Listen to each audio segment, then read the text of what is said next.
ఏంది ఏం కథ అనేది చూద్దాం. అయితే దేశానికే అవమానం. మోదీ చర్య దేశానికి పెద్ద అవమానం అని శివసేన యూబీటీ నేత సంజయ్ రౌత్ కూడా శరానికి వచ్చిండ్రులా. ఈ కోళ్ళగా ఏమంటుందంటే, మీకే గనక ధైర్యం ఉంటే అఖిలపక్ష సమావేశం ఏర్పాటు చేయాలి, దానికి ప్రధాని మోదీ ఖచ్చితంగా హాజరు కావాలని డిమాండ్ చేసింది. ట్రంప్ జోక్యం కారణంగా యుద్ధాన్ని ఆపేసినట్టు ప్రభుత్వం చెబుతున్నదని, అలాంటప్పుడు ఎన్నాళ్ళ నుంచో జరుగుతున్న ఇజ్రాయెల్ గాజా యుద్ధాన్ని ట్రంప్ ఎందుకు ఆపలేదని ఆయన ప్రశ్నించారు. అమ్మా వెళ్తున్నాయి ఇక కెరిగిస్తామంటే పెంకాసులు వెళ్తాయి అన్నట్టు చిన్నగా కెరిగిస్తుంటే వెళ్తున్నాయి. ఇజ్రాయిల్ గాజా యుద్ధాన్ని ట్రంప్ ఎందుకు ఆపలేదని ఆయన ప్రశ్నించారు. ఎప్పటి నుంచో జరుగుతుందంట ఆ యుద్ధం. ట్రంప్ జోక్యం మన దేశ సార్వభౌమత్వంపై దాడేనని, ఇది మన ప్రభుత్వ బలహీనతను చూపుతున్నదని ఆయన అన్నారు.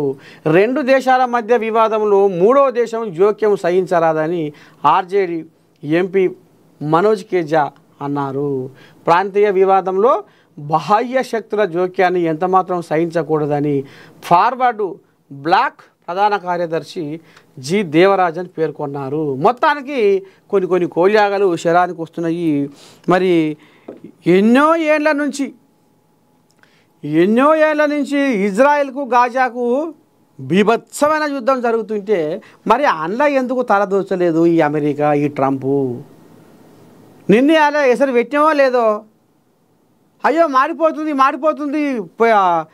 కట్టెలు గుంజూరి అన్నట్టుగా మరి పొయ్యిలకెళ్ళి నిప్పులు తోసేసినట్టుగా తీసేసినట్టుగా మరి మీరు ఇట్లెందుకు చేస్తున్నారు?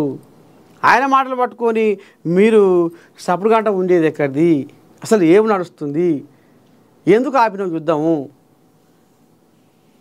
అనేది ఇప్పుడు విపక్షాలు ఇక చిన్నగా సూదులు పొడుస్తున్నాయి. ఇలా చూడాలి మరి దీని మీద ఏం జరుగుతుంది, ఏం చెప్తాడు మోదీ, ఏం కథ అనేది ముందు చూద్దాం.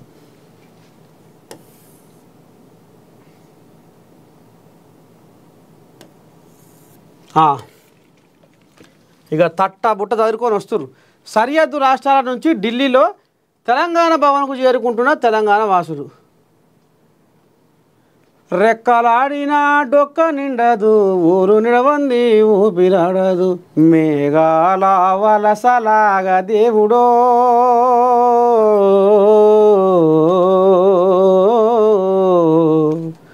మా బాధల బతుకులు మారవాయెనో, మా పేదల మెతుకులు ఏడవాయెనో.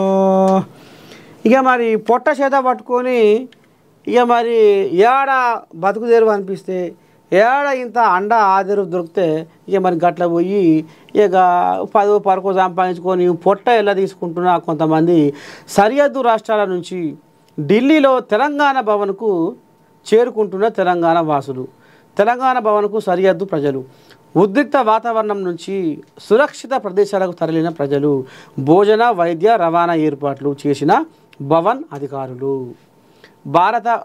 భారత్ పాకిస్తాన్ మధ్య ఉద్రిక్త పరిస్థితులు నెలకొన్న నేపథ్యంలో సరిహద్దు రాష్ట్రాల్లో నివసిస్తున్న తెలంగాణకు చెందిన విద్యార్థులు, పౌరులు పెద్ద సంఖ్యలో ఢిల్లీలోని తెలంగాణ భవన్కు చేరుకుంటున్నారు.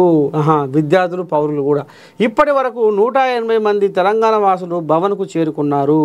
వీరికి భోజన వసతి, రవాణా ఏర్పాటు చేస్తున్నట్టు భవన్ రెసిడెంట్ కమిషనర్ గౌరవ ఉప్పల్ తెలిపారు.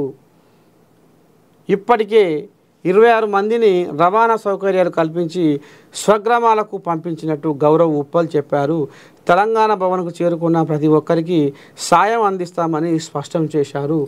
ఎందుకంటే అక్కడ గందరగోళం నడుస్తుంది కాబట్టి అక్కడ దరిదాపుల్లో మీరు ఉండొద్దు, ఇక మరి ఎంతసేపు చెప్పు మన జాగ్రత్తలు మనం ఉండాలి అన్నట్టుగా అక్కడికి వెళ్ళి తరలించి తెలంగాణ భవన్ చేరుకుంటున్నారట. ఇక వాళ్ళకు వైద్యం గీద్యం అంతా మంచి చెడ్డ అని చూసుకుంటున్నారట. ఇంకో కోయిలాగా వచ్చింది. కోయిలాగా ఏం చెప్తుందో చూద్దాం. కాశ్మీర్ సమస్య పరిష్కారానికి కృషి, భారత్ పాక్తో కలిసి పనిచేస్తాం, ఉద్రిక్తతలు కొనసాగితే లక్షల మంది ప్రాణాలు పోయేవి, చారిత్రక విరోచిత నిర్ణయంలో అమెరికా భాగమైంది ట్రంప్. మరి వెళ్ళాక వాళ్ళు అంటారుగా ఇజ్రాయెల్ గాజా యుద్ధం కూడా ఆపపోయినవే. కశ్మీర్ సమస్య పరిష్కారానికి భారత్ పాకిస్తాన్ దేశాలతో కలిసి పనిచేస్తామని అమెరికా అధ్యక్షుడు డొనాల్డ్ ట్రంప్ పేర్కొన్నారు. దాయాది దేశాల మధ్య యుద్ధ వాతావరణం నెలకొన్న వేళ కాల్పుల విరమణకు సయోధ్య కుదిర్చామని శనివారం ప్రకటించిన ట్రంప్ ఇప్పుడు కశ్మీర్ సమస్య పరిష్కారానికి ఇరు దేశాలతో కలిసి పనిచేస్తామని చెప్పారు. తన సొంత సోషల్ మీడియా వేదిక ట్రూత్ ద్వారా ఆయన ఈ విషయాన్ని వెల్లడించారు. 1000 సంవత్సరాల తర్వాత కశ్మీర్ సమస్యకు ఒక పరిష్కారం లభిస్తుందేమో చూసేందుకు మీ ఇద్దరితో కలిసి పనిచేస్తాను. గొప్ప పని చేసినందుకు భారత్ పాక్ నాయకత్వాలకు దేవుడి ఆశీస్సులు ఉండాలి అని ట్రంప్ పేర్కొన్నారు. ఉద్రిక్తతలు ఇలాగే కొనసాగితే లక్షల మంది అమాయకులు ప్రాణాలు కోల్పోయి ఉండేవారని ఇరు దేశాల నేతలు తెలివైన నిర్ణయం తీసుకున్నారని ప్రశంసించారు. దేశానికి సంబంధించి అత్యున్నత నిర్ణయాలు తీసుకునే నేషనల్ కమాండ్ అథారిటీతో సమావేశానికి పాక్ ప్రధాని షెహబాజ్ షరీఫ్ సిద్ధమైన నేపథ్యంలో ట్రంప్ ఈ ప్రకటన చేయడం గమనార్హం.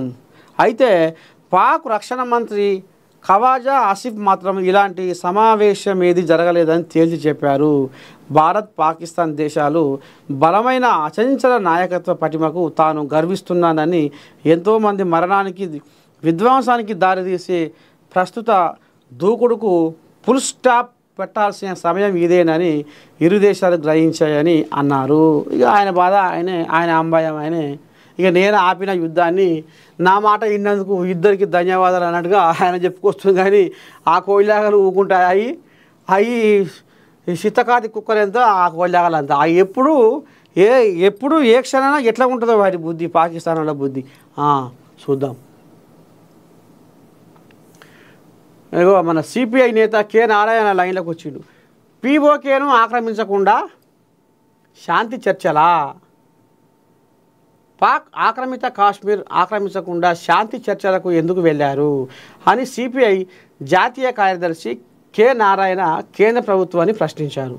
గతంలో యుద్ధం విరమించాలని తాను సూచిస్తే నారాయణను పాకిస్తాన్కు పంపాలని బీజేపీ నాయకులు అవాకులు చెవాకులు మాట్లాడిరట. ఇప్పుడు ప్రధాని మోదీని పాకిస్తాన్కు పంపాలా అని నిలదీశారు. ఈ మేరకు ఆదివారం ఎక్స్లో ఓ వీడియో విడుదల చేశారు. ఉగ్రవాదులు ఎప్పటికైనా ప్రమాదకరమేనని, ఉగ్రవాదాన్ని అంతం చేసేందుకు తగిన ఏర్పాటు చేయాల్సిందేనని స్పష్టం చేశారు. భారత్ పాకిస్తాన్ మధ్య యుద్ధ విరమణ శాంతి చర్చలను సిపిఐ స్వాగతిస్తున్నట్టు తెలిపారు. పాక్పై యుద్ధానికి సిపిఐ వ్యతిరేకమని తేల్చి చెప్పారు. ఉగ్రవాదులపై దాడి చేయమని చెప్పిన దానికి మమ్మల్ని అపార్థం చేసుకుంటారా అని ప్రశ్నించారు.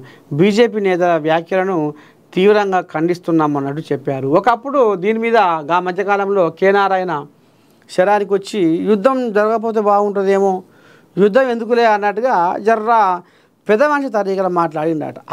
అట్టట ఇట్టట అని కొన్ని కోయిలాగలు ఈయన మీదకి శంగడ ఎగినాయట. ఇప్పుడు అదే మాట ఏమంటుండు మరి, ఇప్పుడు పీఓకేను ఆక్రమించకుండా శాంతి చర్చలా? మీరు శాంతి చర్చలు ఎట్లా చేస్తారు? పీఓకేను ఎందుకు ఆక్రమించరు? అది మనది మనం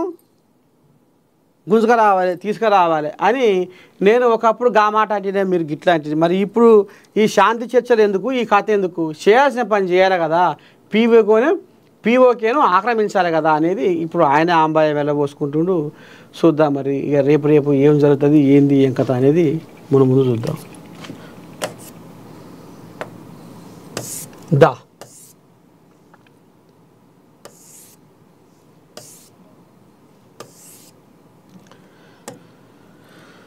ఈయన